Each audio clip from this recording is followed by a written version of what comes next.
오늘 함께 볼 말씀은 구약 열왕기상 22장 51절부터 53절까지의 말씀입니다.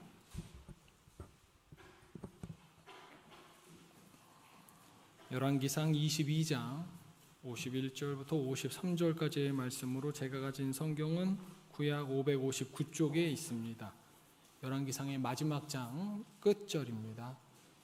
열왕기상 22장 51절부터 53절까지의 말씀을 길지 않은 말씀이니 우리 한 목소리로 합독하겠습니다. 시작. 유다의 여호사밧 왕 제17년에 아합의 아들 아하시아가 사마리아에서 이스라엘의 왕이 되어 2년 동안 이스라엘을 다스리니라. 그가 여호와 앞에서 악을 행하여 그의 아버지의 길과 그의 어머니의 길과 이스라엘에게 범죄하게 한 느밧의 아들 여로보암의 길로 행하며 바알을 섬겨 그에게 예배하여 이스라엘의 하나님 여호와를 노하시게 하기를 그의 아버지의 온갖 행위같이 하였더라. 아멘. 주일 오후 예배 이 시간에는 그간 이제 적지 않은 왕들의 이야기를 함께 나누었는데요. 우리 화면을 보면서 잠깐 그 왕들을 정리를 좀 해볼까요? 솔로몬이 죽은 후에 솔로몬의 뒤를 이어서 왕이 된 사람은 르호보암입니다. 이 르호보암은 그런데 백성의 말을 무시하다가 민심을 잃었죠. 그래서 나라의 절반을 빼앗긴 왕이었습니다. 이런 르호보암이 실책을 하니까 그 절반을 누가 빼앗아 갑니까? 북이스라엘의 여로보암이 가져갔죠.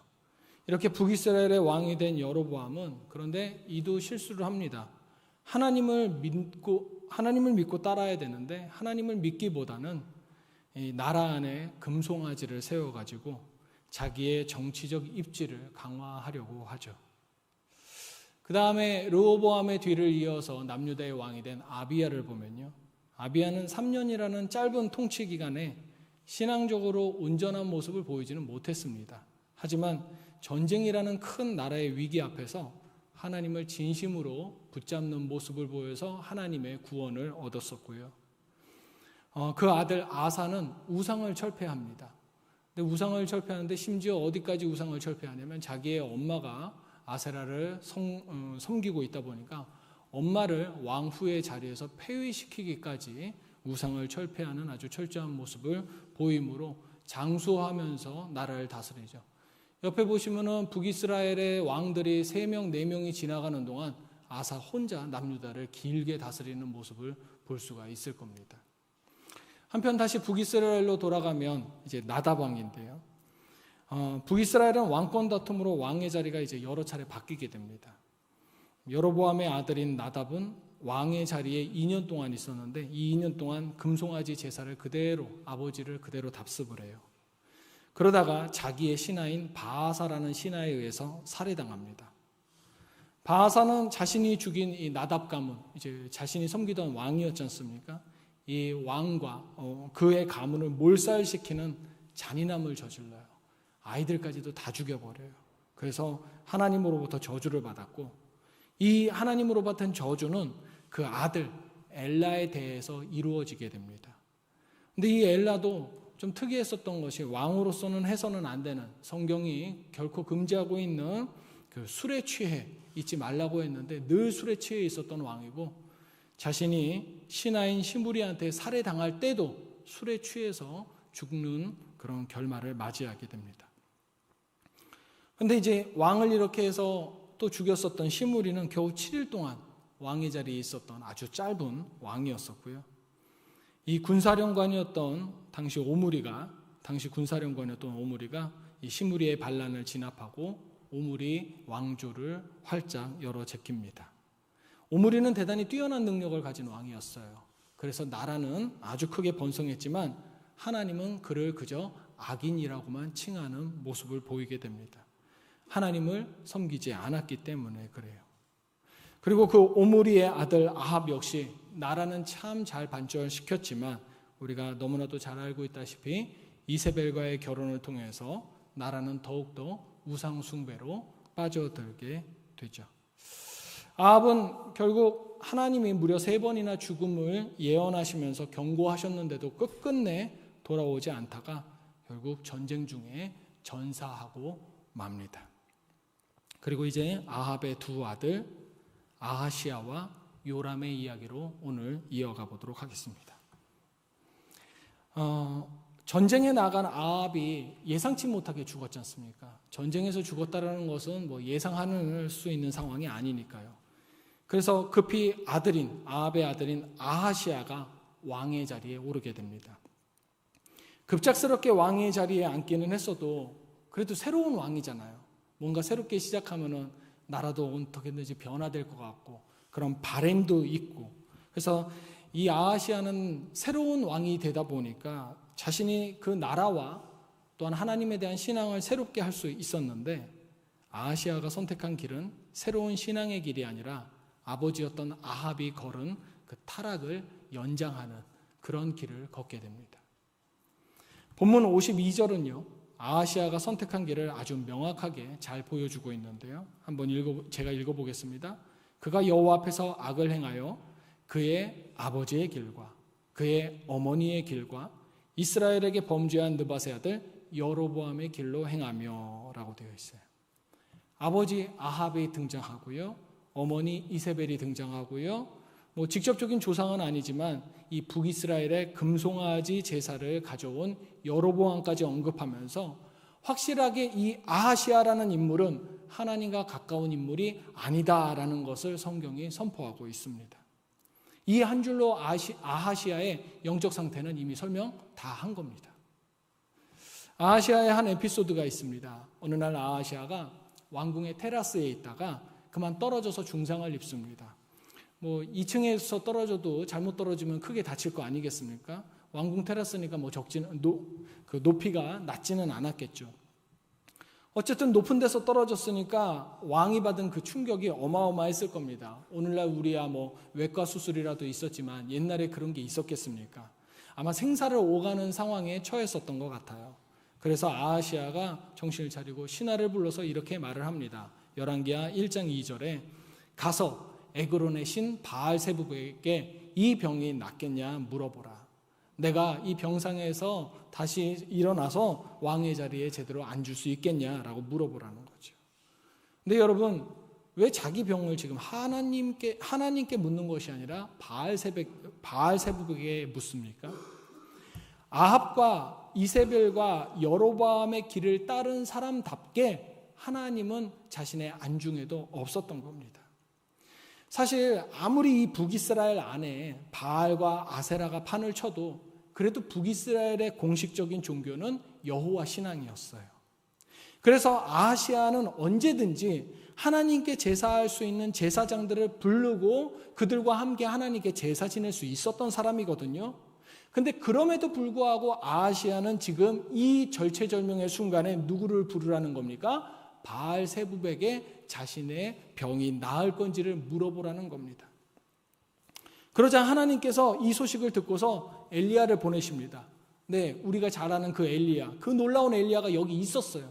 이런 엘리야가 있었음에도 불구하고 바알세부백에 먼저 갔던 겁니다. 열왕기하 1장 3절, 하나님께서 엘리야를 통해서 말씀하십니다. 이스라엘에 하나님이 없어서 너희가 에그론의 신 바알세부백에 물으려 가느냐. 이 말씀은 질문이시면서도 탄식이었던 거예요. 야, 네가 나를 몰라서가 아니라 나를 알면서도 지금 외면하는구나. 그리고 이어지는 4절, 네가 올라간 침상에서 내려오지 못할지라 네가 반드시 죽으리라. 근데 아하시야는 이 말씀을 듣고서도 돌이키지를 않아요.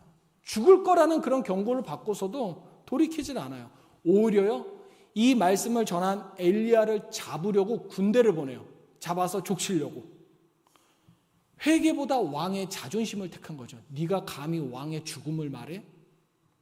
결국 아하시야는 하나님의 말씀대로 그 병상에서 내려오지 못하고 그대로 죽습니다. 아하시야의 생애는 짧았어요.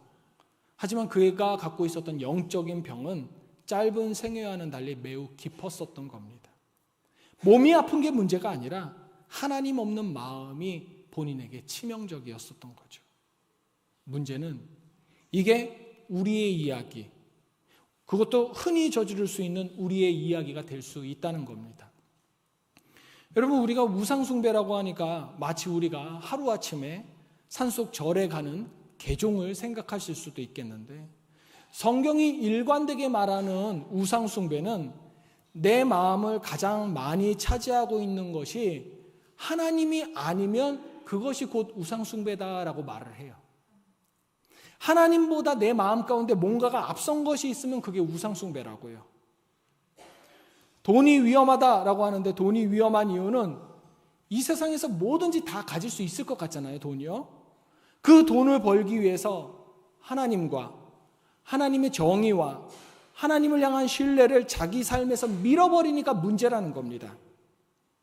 우리 중에 돈을 종교처럼 숭배할 사람이 어디 있습니까? 집안에다가 돈을 딱 모셔놓고 그 앞에서 절하실 분이 어디에 있겠어요?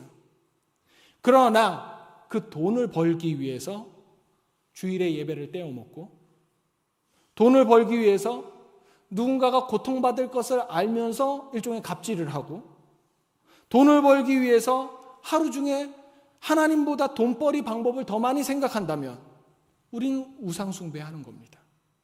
그게 성경이 말하는 우상숭배의 실체입니다. 아하시아는 지금 침상에 누워있는 데까지 갔으면서도 하나님의 뜻을 물을 수 있으면서도 바알세붑의 뜻이 궁금했어요. 그러니까 아하시아의 머릿속에는 하나님보다 누가 먼저 있었던 겁니까? 바알세붑이 먼저 있었던 거죠.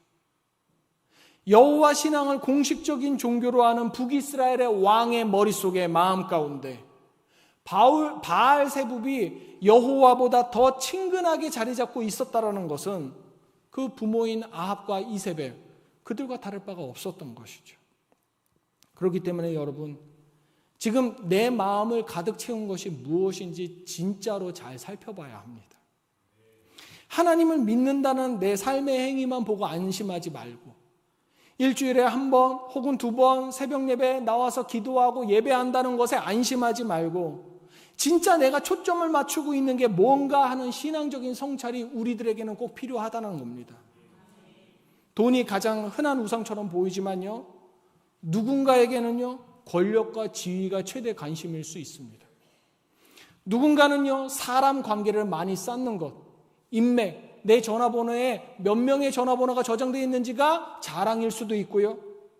또 사소해 보이지만 맛집을 찾아다니고 여행을 하는 것에 목숨 거는 사람들, 성적인 호기심이나 음란을 깊이 묵상하는 사람들, 또 누군가는요 자녀도 우상이 됩니다. 자녀의 출세를 위해서라면, 자녀가 잘 되기 위해서라면, 그것이 최선인 사람, 건강이 우선인 사람.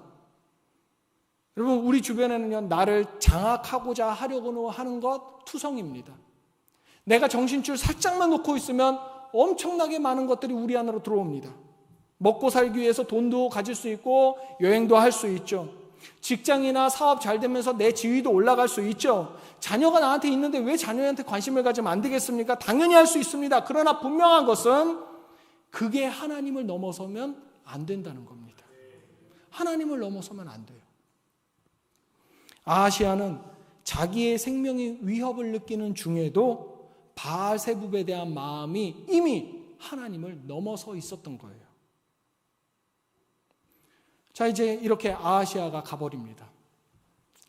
그 뒤를 이어 동생인 요람이 왕이 돼요. 아하시아가 아들이 없어서 아들 없이 죽거든요. 그래서 동생이 왕이 됩니다. 그럼 그 동생 요람은 좀 괜찮은 사람이었을까? 열왕기하 3장 2절의 끝을 보면 이렇게 써져 있어요. 요람이여, 그의 부모와 같이 하지는 아니하였으니 이는 그가 그의 아버지가 만든 바알의 주상을 없이 하였음이라 라고 되어 있어요. 아버지 아합이 만든 바알 신상을 철폐했답니다. 아버지와 형이 하나님을 그렇게 멀리하고 죽은 것을 보니까 자신은 정신이 들여서 그랬을까요? 아니요. 이 요람의 행동에는 계산된, 숨겨진 계산이 있었습니다. 열왕기하 3장 2절 부분만 봤는데 전체를 보면요 뭐라고 써져 있냐면, 그가 여호와 보시기에 악을 행하였으나 그의 부모와 같이 하지는 아니하였으니 이는 그가 그의 아버지가 만든 바알의 주상을 없이 하였음이라 라고 되어 있잖아요. 뒤에는 읽었는데 앞에 보니까 아버지가 만든 바알의 주상을 없이 하였는데 여호와 보시기에 악을 행했다라고 표현이 되어 있어요. 하나님 보시기에 악을 행한 것은 변함이 없었던 겁니다. 그런데 왜 여호와 보시기에 악을 행했다라고 계속 표현이 되어 있을까? 그 다음 절 3절입니다. 그러나 그가 느밧의 아들 여로보암이 이스라엘에게 범하게 한 그 죄를 따라 행하고 떠나지 아니하였더라. 네, 요람은요, 여로보암이 이스라엘에게 행한 범하게 한 그 죄를 계속적으로 따라갑니다. 그럼 여로보암이 도대체 무슨 죄를 저질렀나요? 북이스라엘의 첫 번째 왕인 여로보암은 아까도 잠깐 보여드렸는데 이 자기의 백성이 남유다 땅인 예루살렘에 가서 하나님한테 제사 지내는 게 싫었어요. 왜냐하면 거기 가서 제사 지내다가 다시 북이스라엘로 돌아오지 않을 것 같았거든요. 그래서 야, 이제 다시는 예루살렘 가서 예루살렘까지 가서 제사하지 말고 베델에서 하나님께 제사 지내자. 자, 이제 이게 하나님이다 라고 하면서 금송아지를 만들어서 백성들한테 형상을 보여주고 금송아지 앞에서 절하게 만들어요. 그래서 그때부터 북이스라엘은 하나님을 섬길 때 하나님은 곧 뭐다? 금송아지다라는 공식이 성립이 되는 겁니다. 여로보암은 북이스라엘의 첫 번째 왕이었던 여로보암은 그래서 처음부터 나라를 잘못된 방향으로 이끌었던 거예요. 그런데 이번에 왕이 된 요람은요, 이 여로보암의 후손도 아닌데 정치인으로서 그걸 너무 잘 알고 있었어요. 뭘 아느냐면 이 북이스라엘 백성들 안에 외국 종교인 바알과 아세라를 불편해하는 여론이 있다는 것을 알았어요. 이 바알과 아세라 이세벨이 갖고 들어온 거잖아요. 거기다가 아버지 아합이 갈멜산에서 엘리야랑 영적 대결하다가 지기도 했잖아요. 그러니까 요람은 새로운 왕이 됨으로써 야, 나는 다른 사람들하고 달라. 나는 특별한 왕이야. 난 새롭게 시작할 거야. 라고 보여주면서 나는 아버지 어머니하고 다르고 나는 형님과도 다르다고 하면서 난 이방 종교인 바알을 섬기지 않을 것이고 원래 우리 북이스라엘이 전통적으로 지켰었던 여호와 신앙을 따라갈 거야 라고 하면서 금송아지를 섬기기 시작한 거예요. 그러니까 어쨌든 이 금송아지가 우리의 전통이니까 전통을 지키며 똘똘 뭉치자, 나를 중심으로 해서 뭉치자라고 이렇게 백성들한테 자기 어필을 한 거죠. 정치인으로서요. 그럼 아무래도 백성들이 새로운 왕의 등극을 지켜보면서 뭔가 기대를 할 거 아닙니까? 야, 우리나라가 뭔가 새로워지겠구나. 종교가 새로워지겠구나. 이렇게 되면 요람은 아무래도 백성들의 지지를 받으면서 국정을 시작을 하니까 하는 일마다 힘이 실릴 수밖에 없고요. 예나 지금이나 정치인들은 똑같은 것 같아요. 그러다 보니 문제는 이게 진짜로 하나님께로 마음을 돌린 게 아닙니다. 새롭게 왕위에 오른 자로서 나라의 분위기를 변화시키는 쇄신책의 일종으로서 신앙을 자기 정치의 일부로 활용한 거예요. 하나님께 가까이 간 게 아니니까 악행인 겁니다. 그러니 바알을 깨부순 개혁은 이 요람의 진심이 아니라 정치적 상황의 계산이었고 그 중심을 바라보시는 하나님께서는 요람이 네가 지금 나를 예배하는 척만 하는구나. 너의 안에 내가 없구나. 이것을 정확하게 꿰뚫어 보실 수밖에 없었던 거겠죠. 하나님이 요람 자신을 위한 도구가 되어버린 거예요. 여러분, 우리도 하나님께 마음을 쏟으며 대하지 않으면요, 요람과 같은 모습이 손쉽게 우리를 집어삼키게 된다는 것을 알아야 합니다. 살다 보면요, 낯선 사람하고 이제 신뢰관계를 가져야 될 때가 있잖아요. 뭐 거래를 하거나 할 때요. 그때 종종 이렇게 해서 관계를 처음 맺으면서 대화를 할 때 종종 상대방이 제게 이런 말을 하는 사람들이 있어요. 저도 교회 다니는데요. 이런 말로 저한테 더 가까이 다가오려고 해요. 그럼 전 속으로 생각합니다. 그래서 어쩌라고. 여러분, 교회 다닌다고 해서 다 믿을 만한 사람 아니지 않습니까? 그래서 저는 오히려 저에게 이런 말을 하면서 다가오는 사람한테 마이너스 점수를 주고 시작해요. 자기를 신용하라는 그 증명에 왜 하나님을 끌어들여 놓고 하나님을 이용합니까? 하나님을 이용하는 사람한테 제가 어떻게 큰 점수를 주겠어요? 근데 이게 지금 제가 남을 비난하려는 게 아니라 저도 때때로 그래요. 진짜로 최근에 가벼운 접촉사고가 있었어요. 주차되어 있는 차를 제가 충돌했는데 전적으로 제 잘못이었고요. 전화를 해서 차주를 불렀습니다. 이렇게 설명을 하니까 이제 차주가 와요. 근데 차를 딱 보더니 좀 과할 정도로 걱정을 많이 하는 거예요. 그럴 수밖에 없는 게 누가 봐도 새 차를 박았어요, 제가요. 그때가 이제 휴가 중이라서 그 장소가 당장 보험사를 현장에 부를 상황이 아니어갖고 둘 다 알고 있었어요. 그래서 저쪽 차주가 좀 더 불안하셨나 봐요. 되게 불안해하셨어요. 그리고 걱정하셨어요. 근데 저는 좀 안심을 시켜주고 싶잖아요. 뭐 방법이 없잖아요. 근데 안심을 시켜주고 싶은데. 근데 그때 제 속에서부터 저도 모르게 제가 교회 목사인데요 라고 말이 나오는 것을 진짜 입으로 손으로 틀어 막았어요. 이 왼손으로 막아냈어요. 사고를 낸 것도 미안하고 내 잘못 맞아요. 근데 왜 하나님을 내 실수에 끌어들이죠? 그래서는 안 되는 거예요. 교통사고 때 하지 말라는 것 중에 하나가 이제 신분증을 보여주는 거, 신분증을 주는 건데 결국 제 운전면허증을 완전히 오픈해서 사진 촬영을 해 가시라고 해드렸어요. 그랬더니 좀 분위기가 풀어지더라고요. 편안해 하시더라고요.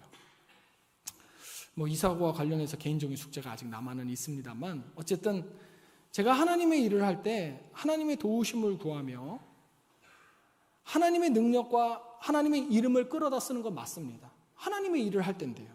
그런데 나의 만족과 나의 유익을 위해서 하나님을 활용하는 거 이거 이용당하시는 하나님의 입장에서 황당하시겠죠. 요람은요. 그런데 이후에도요. 자기 필요할 때만 하나님을 이용하는 행태를 보여요. 하나님이 전쟁을 벌이라고 하지 않았느냐. 하나님 때문에 죽게 생겼다. 뭐 이런 식으로 해서 하나님을 원망하기도 하고요. 그러자 하나님께서는 결과적으로 나중에 장군인 예후를 사용하셔서 요람을 죽이시고 오므리로부터 시작된 오므리 왕조를 끝장을 내십니다. 하나님께서는 아합에게 그리고 아하시아에게 또 요람에게 거듭 경고하셨어요. 그런데 그 경고를 끝내 듣지 않은 이 3부자는 경고가 심판으로 변하는 비극을 피하지 못하고 다들 비극적으로 죽게 됩니다. 여러분, 잘못에는 반드시 경고가 따라옵니다. 저희 집에서도 아이들이 하루에 수차례 잘못을 합니다. 그래서 지적을 하면 또 막 쫑알쫑알 대요. 내 잘못이 아니라느니, 얘 때문이라느니, 이유가 왜 그리 많은지 몰라요. 그러면은 그 이유 듣다가 지쳐서 저나 아내는 한바탕 큰 소리 지르고 사태를 마무리를 합니다. 그런데요, 아이들이 알면서 혹은 모르면서 넘지 말아야 될 선을 넘을 때가 가끔 있어요. 선 넘을 때가 종종 있지 않습니까? 바로 그때 넘어서는 안 되는 선을 넘었을 때 정말 큰 잘못을 했을 때 여러분 그때는 진짜 소리 안 지르죠. 오히려 목소리를 쫙 낮추고 정말 진심을 담아서 한마디 하면 되더라고요. 죽여버린다. 여러분 놀랍게도 이 말 한마디에 모든 것이 해결이 돼요.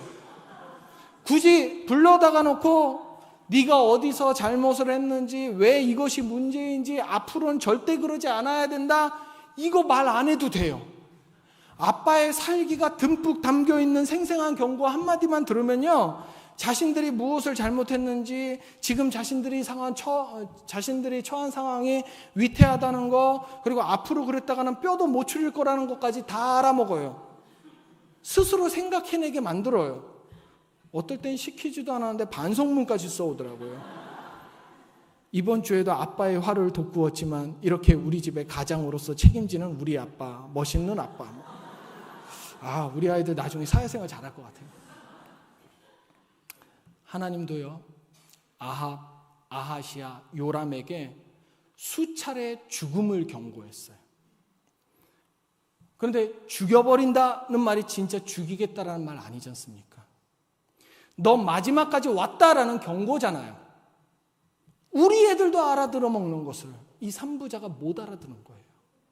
못 알아들었기 때문에 그 경고가 아니라 현실의 심판이 되어 그들은 진짜로 죽은 겁니다.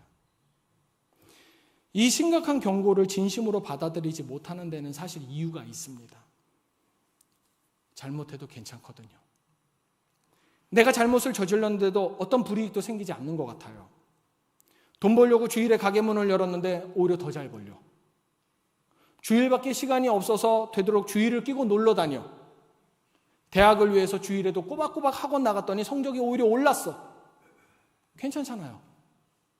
그러니 하나님이 자기 삶의 우선순위가 되겠습니까? 자기가 하고 싶은 게 우선순위가 되지. 그런데 기억할 것은 우리도 자녀를 혼낼 때 일 하나 생긴다고 그때그때 트집 잡아서 매번 혼내는 거 아니지 않습니까? 한번 생각해 보세요. 내가 잘못한 거 이것 때문에 하나님이 매번 우리를 징계하신다면 우린 지금 다 무덤에 누워 있을 겁니다. 주일에 가게 문 열었다고 교통사고 내주시고, 여행 갔다고 내 다리 부질러 주시고, 기도 생활 안 한다고 불치병이라도 걸리게 하신다면 우리 중에서 누가 여기서 남아서 예배 제대로 드릴 수 있겠어요? 대신 그렇게 바로 징계하시는 대신에 참으시는 겁니다. 지금 괜찮은 게 아니라, 지금 아무 일도 벌어지지 않는 것이 아니라 하나님이 나에게 참으시는 중입니다. 내가 잘못했을 때 아무 일도 어떤 변화도 없는 것처럼 보이지만 하나님은 인내하고 계시는, 하나님 그 내면의 변화를 안고 계시는 중이시라고요. 이게 어찌 아무 일도 안 일어나는 겁니까? 하나님 속에는 지금 참으심이 계속 쌓이고 있는데. 그럼 이제 분명해지는 것이 있어요. 하나님의 참으심은 아무것도 안 일어나는 그 시간이 아니라 돌아오기를, 우리 보고 돌아오라고 기다리시는 시간이라는 겁니다. 그렇기 때문에 지금 우리가 잘 사는 것처럼 보이는 이 괜찮다라는 이 시간을 오해하면 안 돼요. 하나님께로 방향을 돌리라고 주어진 마지막 여지라는 것을 기억하고, 그래서 하나님의 은혜로 경고가 멈추는 날, 그제서야 우리가 깨달을 수 있을 거 아니에요. 아, 하나님이 오래 참으셨구나. 내가 그간 너무 오래 버텼었구나. 대다수의 사람은요, 자기의 왕좌가, 자신이 붙들고 있는 뭔가가 견고하면 안전할 거라고 생각합니다. 그게 아까 말했던 권력, 재산, 인맥, 건강, 자녀. 근데 이런 자기 속의 왕좌가 든든하면, 그래서 이런 자기 속 왕좌가 든든하면 미래도 안전할 거라고 생각해요. 그런데 성경은 반대로 말하죠.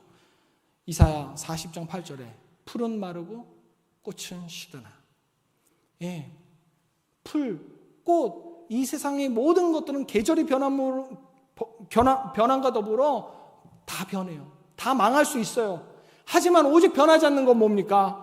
우리 하나님의 말씀은 영원히 서리라. 하나님 말씀만 영원하다는 겁니다. 아합의 왕자가 지금까지 있습니까? 망했죠.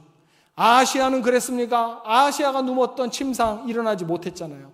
요람의 권세는 어땠습니까? 다 무너졌어요. 오늘날까지 우리에게 영향을 주는 것은 오직 하나님의 말씀밖에 없는 겁니다. 그럼 우리의 선택은 분명해져야 합니다. 하나님보다 다른 것을 마음에 두고 필요할 때만 하나님을 불러내며 신앙을 포장하는 왕좌의 길을 갈 것인가? 아니면 그럴듯해 보이는 왕좌의 길은 다 버리고 오래 참으시는 하나님의 말씀을 따르는 길을 선택할 것인가? 아시아의 문제는 마음의 중심이었잖아요. 부상을 입어서 아픈 게 아니라 하나님보다 다른 것을 더 가까이 둔, 바알세붑을 더 가까이 둔 것이 문제였고요. 그 동생 요람은 신앙의 행위를 보인 동기가 문제였어요. 백성에게 인기를 얻기 위해서 하나님을 위하는 척하는 그 전형적인 선거철 정치인이었고요. 그런데 하나님은 이 모든 행위들보다 그 중심을 보시는 분이라는 것을 그들은 몰랐던 것 같아요. 우리는 그리스도인으로서 내 마음에 가장 크고 넓고 깊은 자리를 하나님께 내어드려야 되는 사람들입니다. 그렇기 때문에 오늘 내 마음을 가장 많이 차지하고 있는 것이 무엇인지 구체적으로 그 이름을 불러서 내려놓는 연습이 우리의 삶 가운데에 신앙적으로 쉬지 않고 있어야 합니다. 주님, 내 마음속 첫 자리에 있는 돈, 체면과 위신, 자녀, 건강, 쾌락, 불안, 이런 것들을 내려놓기를 원합니다. 그리고 그렇게 내려놓은 뒤에 말씀을 우리 삶의 중심에 세워야 합니다. 요즘 매우 빠르게 변하는 기술과 정보의 시대라고는 하지만 우리 인생을 다시 일으키는 것은 언제나 하나님의 말씀밖에 없습니다. 하나님의 말씀을 묵상하며 그 말씀에 기대어 나에게 주어진 하루를 해석하는 삶, 그 삶을 우리가 살아가야 해요.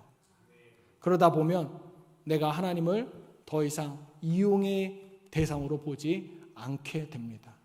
문제를 해결해 주시옵소서가 아니라 하나님 내게 그저 임하여 주시옵소서.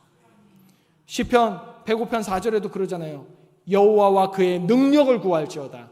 그의 얼굴을 항상 구할지어다. 이제 하나님의 참으심 속에서 서 있는 오늘을 은혜로 아시고 그 무너질 왕좌 그거 붙들지 말고 살아있는 하나님의 말씀을 붙드는 우리 모두가 되기를 원합니다. 아합의 집안은 하나님의 경고를 결국 심판으로 받았지만 우리는 오늘 하나님의 경고를 회개의 문으로 바꿀 수 있습니다.